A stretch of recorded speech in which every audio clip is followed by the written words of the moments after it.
Hi everybody, welcome back to my channel. I cut my bangs too short. I have not done a dating video in so long, but I went through a kind of a psychological hell last night, and I want to get that off my chest because it's really, really gross energy, and Fatty's here to help me. So I dated a psychotherapist. I thought that would be what I needed because I'm an INFJ, which is actually Carl Jung's thought to be his Myers-Briggs type. INFJs are usually misunderstood. They are only like 1 to 4% of the population. They're intuitive, they're feeling, but then they have this weird judging. So they're also very analytical. They're thought to be quite a contradiction, quite intense.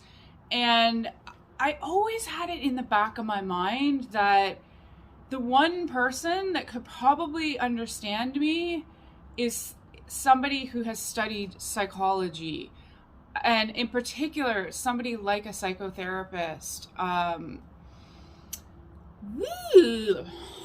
It was not a fun episode of Frasier, let me tell you that. So over Christmas, I was in my hometown. I thought I would do a dating experiment to see if hometown guys were a little safer, settled down, grounded, maybe looking for the same things I am. And it was just my big corrupt city that was the problem. And boy, was I in for a fun surprise.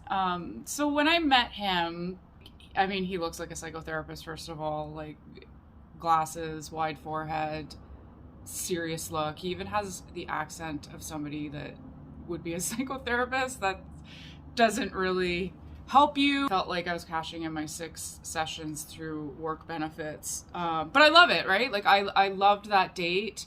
It started out as coffee, but it turned into a 7-hour date.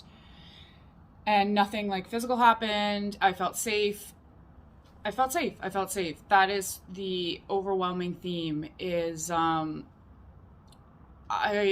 had a renewed hope, and I was thinking, you know, all that grounding work I've been doing, all that meditation work I've been doing, all the divine feminine and masculine meditations I've been doing, like it's finally kind of paying off, and I'm meeting people that I'm ready to meet.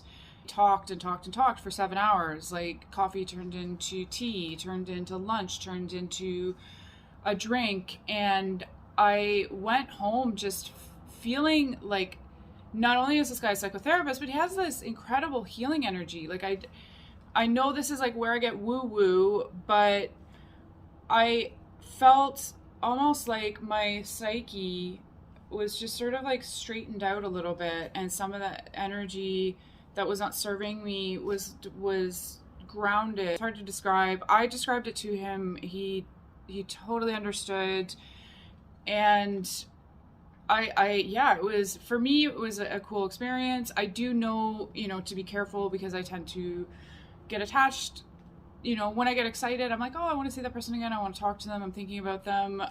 You know, I'm reading Carl Jung. I want to text them and talk about it.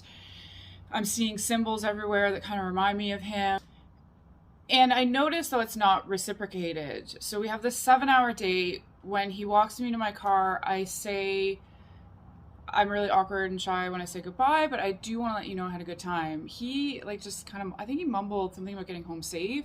So that was my first red flag. And to be honest, normal Elizabeth would have left it there and waited for him to message and cut her losses and said, I had a great time, that was a gift, and then move on with my life.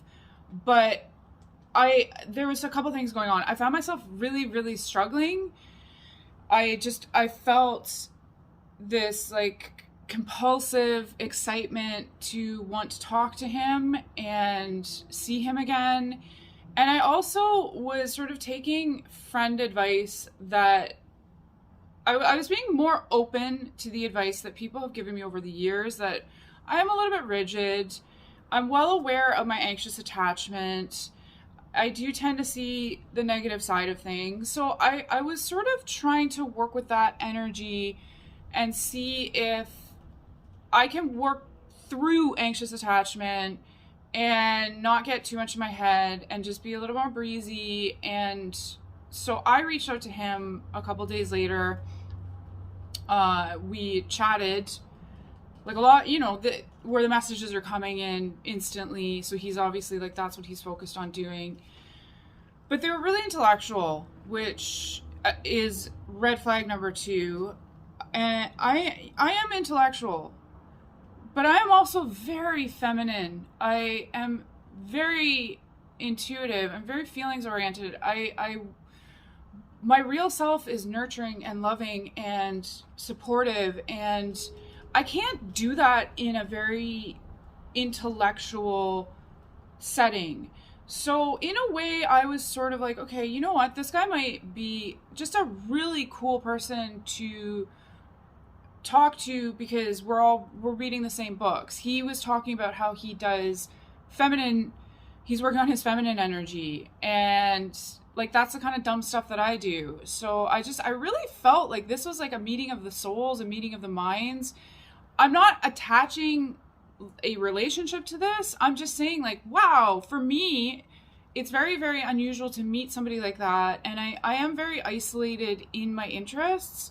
So for me to meet somebody that I can share my interests with is so huge. And unfortunately, that makes the stakes a little bit higher, puts a little bit more pressure. Whereas I think he has a bunch of like 4-eyed therapy friends that he can go do ayahuasca with in California. And that too is that I am wanting what he has, which is never good. And I'm feeling unable to create the kind of life I want and that this guy has, which really, really put me at a deficit and really gave him the upper hand. So I'm trying to walk on eggshells. I'm trying to be chill.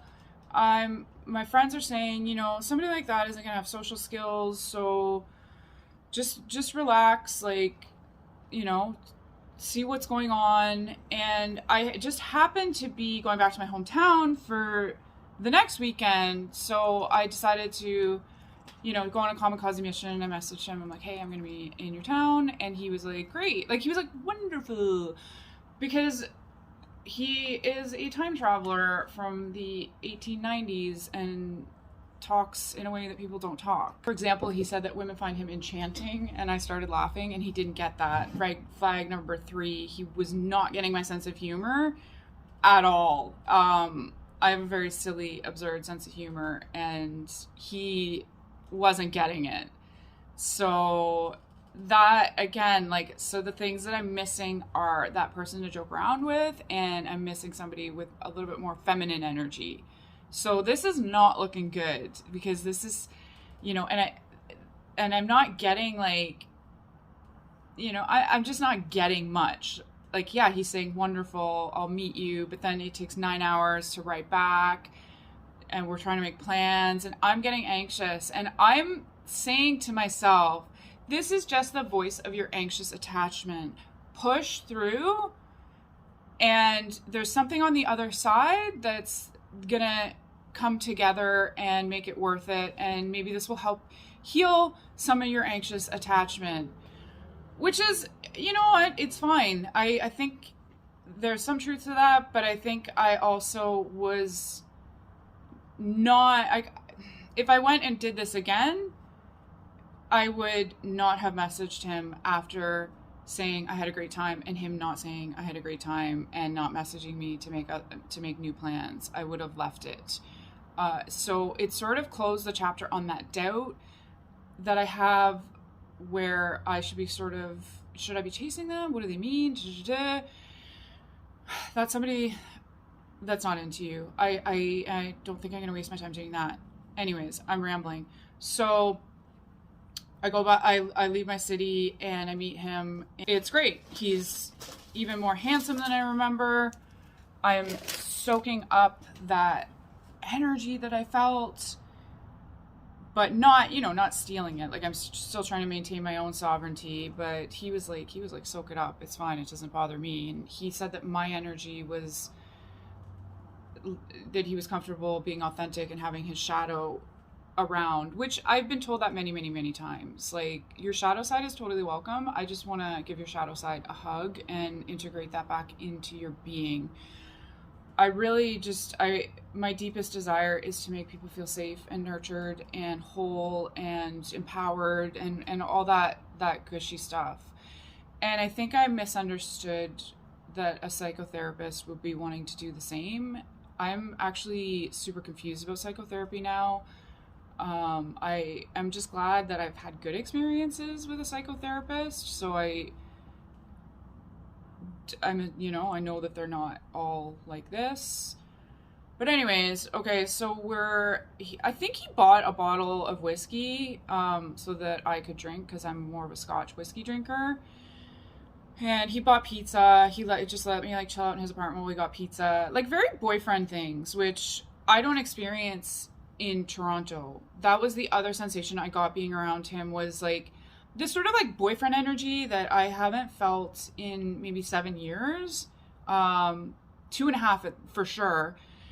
Where I'm just like, you're really letting me into your space. You're letting me like hang out in your apartment while you go get us pizza. Like, that's cool. Like that I'm being taken care of in like such a cool masculine way. Sorry, I'm using all these like buzzwords because right now I'm really into shadow work and I'm really into balancing masculine and feminine energy. So bear with me. I'm getting to the saucy parts. Don't worry. So we're eating pizza. This is the first time we're sitting side by side on the couch and drinking our drinks. And, he's like trying to touch me, like, and I'm shy, right? So it's just like, I'm starting to ease into just, like the little light arm touch when you have to tell me something or ask me a question. It's really cute.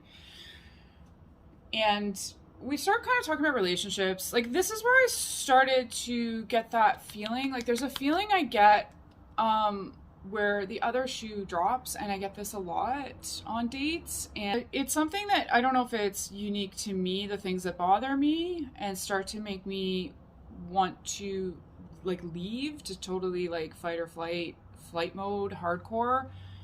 We start talking about relationships, and I kind of felt like he was asking too many questions, like, in your relationships, who wanted sex more, you or the guy? And I'm like, wow, this is actually getting into a therapy session. And I kind of hate relationship questions until I feel really safe, because the past is there for a reason. I've learned lessons through my relationships.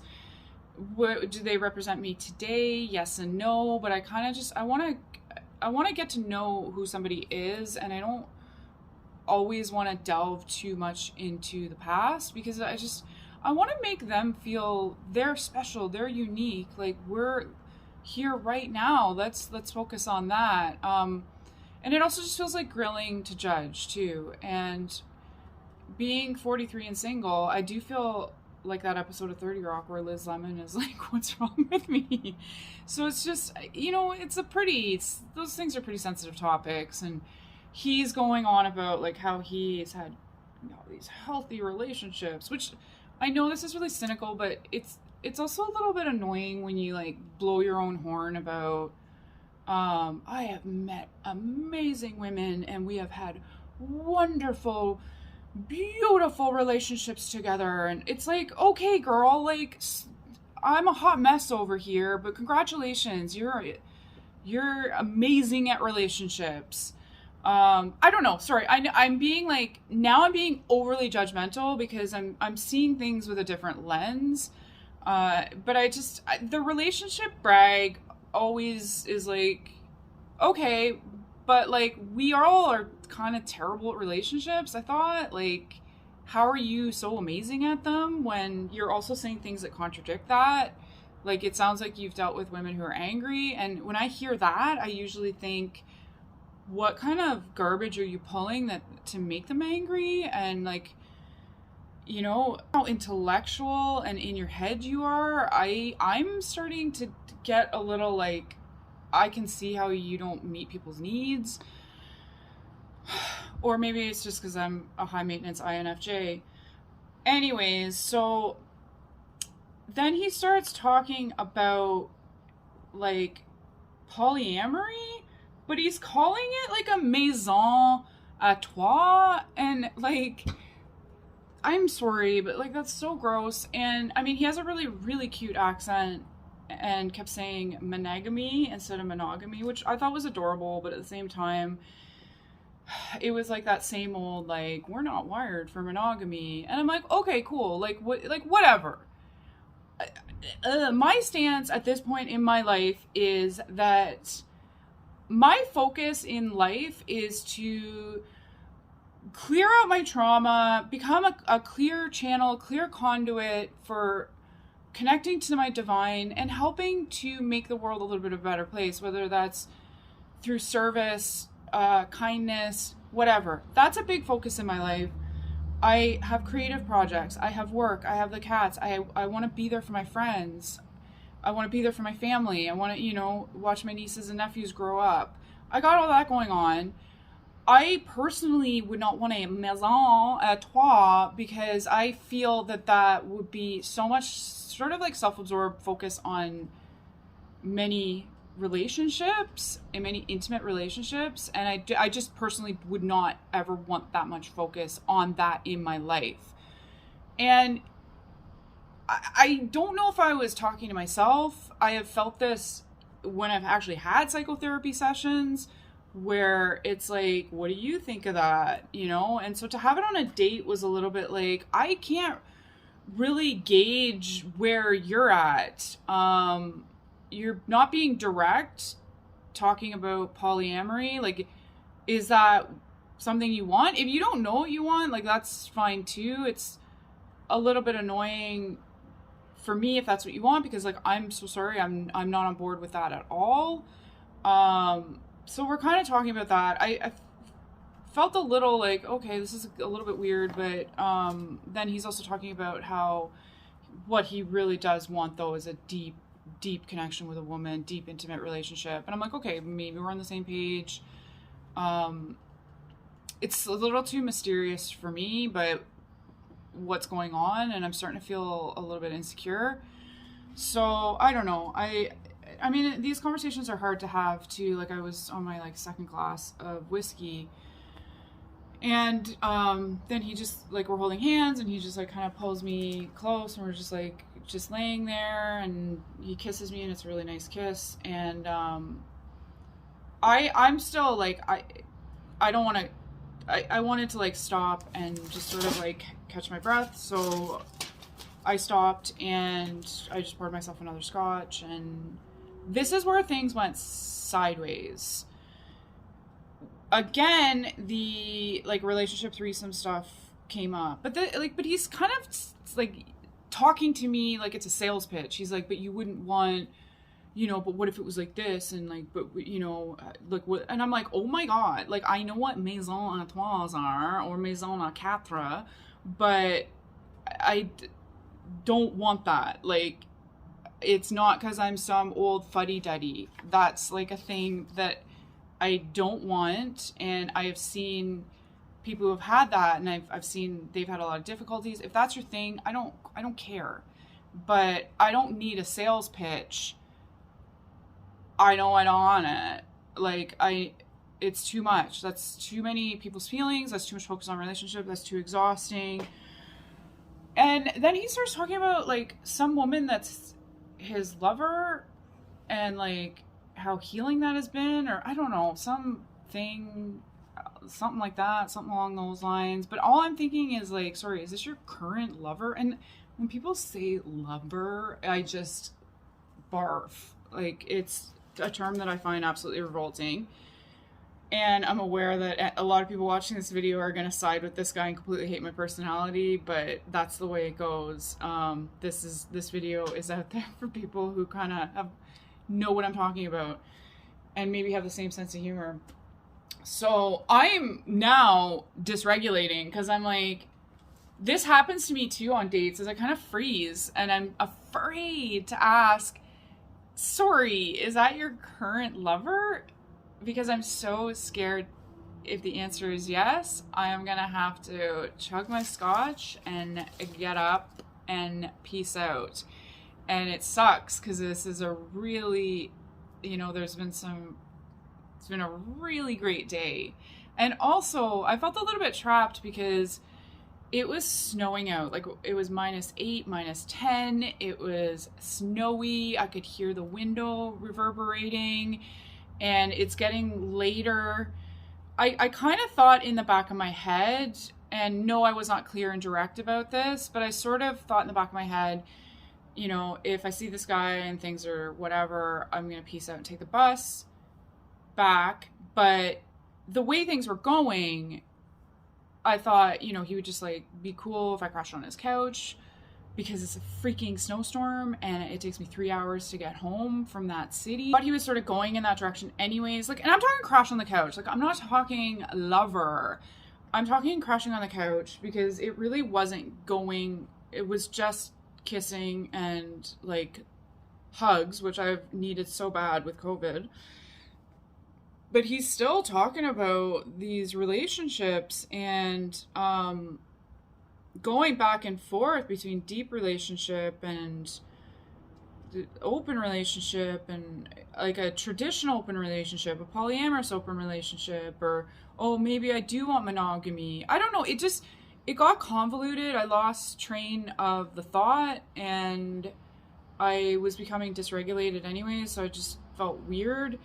And then I bottom lined it and said, you know, bottom line is my top priority is I'm looking for safety. And this is a guy too who was like, yeah, women, I tend to be safe, women. And I did feel safe with him until that day, which is saying nothing, because this is only a second date.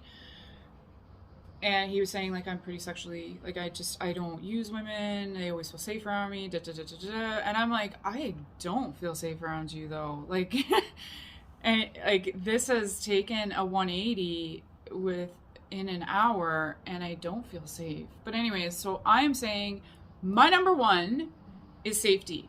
And keep in mind, this guy is doing feminine integration work, and one of the top 3 things, any video you ever watch on integrating your feminine and masculine energy, divine energy, whatever you want to call it, talks about feminine energy wants safety, wants nurturing. Those are so clear. So I was shocked when he said, in response to me wanting safety, that I am not gonna find that. And I started to slide off the couch, being like, wow, a psychotherapist just told me that my deepest desire in a relationship is not a possibility. Now I'm like, you are so far removed from how you should be practicing psychotherapy. And I realize I don't know, don't date a psychotherapist, because it's like the lines are too blurred between, like, is this a date or is this like a session? But I can't get my head around that. I won't find safety. You're a psychotherapist and you're telling me that. That is devastating.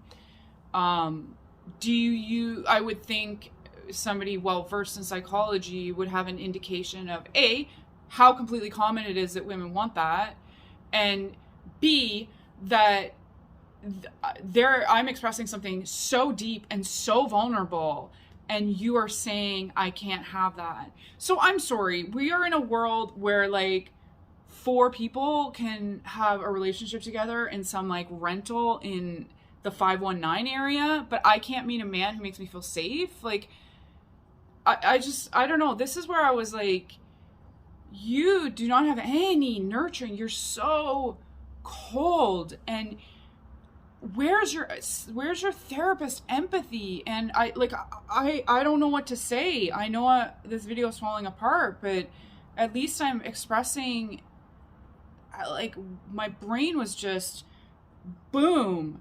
So this is when he's like, kind of like, okay, I'm gonna check the buses and see if you, like, at first he was like, just crash just crash here, of course, which I feel like is a gentleman thing to do too. It's a freaking blizzard. It takes me 3 hours to get home, and it's not like a consecutive 3 hour.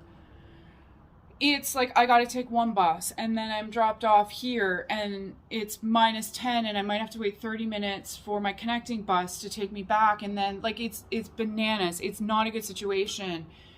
And all of a sudden he wants me out. He wants me out. I don't know how the energy got that crazy. And he's looking for a bus. He's like, okay, your next bus is then. It will go in 10 minutes. And I am like clearly not good. You know, I'm trying to just stay grounded. And we're sitting on the couch and he like puts his hand on my leg. And I just wanted to like fling it off. I'm like, what?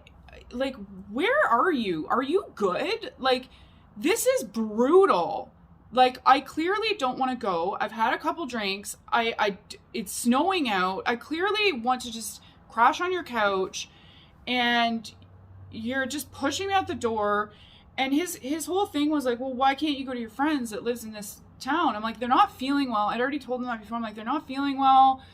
They're not expecting me. And he's like, well, you should have said that piece of information earlier. And I'm like, yeah, okay, for sure. I should have. I guess I should have made it clear. But I also feel like I'm on a date with somebody I'm nervous around, and they're not being totally direct with me. And it kind of was like, I'll see where this goes. And it went in a direction where I, felt he's saying things like, oh, take the day off tomorrow. You can crash here. So I felt like, okay, yeah, that's cool. So I also don't want to be direct. I want to kind of gauge a situation and see if we're on the same page, because that's a pretty big thing, like to ask somebody on a second date, like, hey, can I crash here? But I also just felt like it was a weird situation. I didn't expect a snowstorm. It was really nice when I left. Whatever. And he's so hung up on that. Like, oh, well, you didn't give me that information. I'm like, okay, whatever. You're right. I didn't give you that information, but you also didn't ask that information. And that's not the point. The point is that this is kind of a situation I feel that if you were a good guy, you would like just handle it a little better, and you would communicate better, and you wouldn't sit in silence and then starts asking me like small talk questions like, oh, it's your day off tomorrow. What are you going to do? And he's got his hand on my leg, and I'm like, I can't. I get so weirded out and dysregulated so often on dates. And if my goal for what I want feels just impossible, and he's confirmed that it's impossible, and I don't think I'm so intense and so inscrutable, this is just such a weird situation. So I just turned to him. I'm like, listen, I don't really want a small talk right now. Like, I'm kind of actually like super embarrassed. And again, he's not being kind of like supportive. He's just like, oh, you don't have to be embarrassed. Like, he's just shutting down, right? Like, just so avoidant and just shutting down, which is something that makes me mental. I feel like, let's not end this on a really weird note. This is clearly weird. 1 minute you said it was cool if I stay. The next minute you're pushing me out the door. This is clearly super weird. I would think, again, because you're a psychotherapist, that you'd be well-versed in communication and de-escalating and diffusing situations. And we could have like had a good, quick conversation, whatever, to just, you know what I mean? Remedy this, because it's weird. And I don't get why, I don't exactly get why it's weird, because in my mind, you created all this weirdness, or not. I guess, I'm the unusual one. Maybe these days you can make out with a girl and then start talking about polyamory and it's gonna be all cool. I don't know. It's like chop, like we gotta go. And I'm like, okay. And I gave it one more chance because I just feel also for myself, like I need to kind of just speak up and not be left hanging. Because like, this is done. In my mind, this is done. I do not feel that healing energy from you anymore. I do not feel a sense of safety. You are my pattern. You're an intellectual man who is not safe, and you're ignoring me, and you're ignoring the situation, and it's weird. And so I'm putting on my jacket and I'm like, I feel really foolish. I feel like I chased you here. I'm getting pushed out. Like, you realize this is like humiliating, right? Because you did say it was cool to sleep over, and now you're like, no. And he's still stuck on this like logical argument of like, well, you didn't give me that information. And I'm like, oh my God, this is just disgusting. that you would like harp on one little point when there's this big picture of, I don't think this is the most safe thing for me. And regardless of like whether I kind of created the situation by being direct or not direct, I don't feel that I deserve 100% of the blame. And I just still feel that regardless of how it rolled out, you could have handled it so differently. And he is just not giving me anything. He's like, we'll talk about it later. I'm like, I actually, like, I don't want to talk. Like, if I'm around somebody who I have to push to get this kind of, like, any response, because you're shutting down and you're avoiding me, I'm not going to want to talk about it later. Like, you're doing the damage now so that I never want to forget your name. I want to forget I ever met you. I am humiliated. This is just unsafe and weird. So there's nothing, like, why wouldn't you talk in the moment to repair? There's no repair later. And he just was like shrugging his shoulders. He just shrugged his shoulders. Like, and I'm not hysterical. I'm not like yelling. I'm not freaking out. I'm not overly verbose. I'm just saying I don't want to talk about it later. I think it's good to probably talk about it now because this is really weird and I feel really humiliated. And he just was like, well, maybe we'll talk about it later. And I'm like, wow, my brain snapped. This is just so triggering for me to have an intellectual man ignore me. It is my trigger. My number one trigger is these sort of avoidant, weird types. I can't describe unless you also have the same trigger and you know the feeling. It was just rage I was feeling at myself for not following the red flags, for once again ending up with somebody who doesn't like me but kind of likes me, but shuts down, but is intellectual, but gives me something. It's so weird and it makes me feel disgusting to navigate. It felt so unhealthy. And he's like insisting on driving or like walking me to the bus, and I'm like, no, because I know in my nervous system I gotta go. I can't, like, you need to not be around me. I need, like, it doesn't matter, I have to take the bus by myself anyways, so I gotta go, and I never want to see you again. So I'm walking, and he's kind of like, I just am walking ahead, and then I'm like, oh, like, he starts talking to me again, but not like talking to me, like trying to remedy the situation. And I just said, listen, I am so angry right now. I really should not talk. And he's like, I know, I can feel your anger. I just want to make it better. And I'm like, oh my God, no, now the therapist comes out? Fuck you. Like, no, you can't bring the therapist out now. What? No, now I'm in avoidant behavior. Congratulations. Like, dude, I don't know. Like, ugh. Then I realized, oh no, I left my charger at his place. And he's like, I'll go back and get it, and then I'll like rush up and catch you and give you the charger. I'm like, don't worry about it. I will buy another one.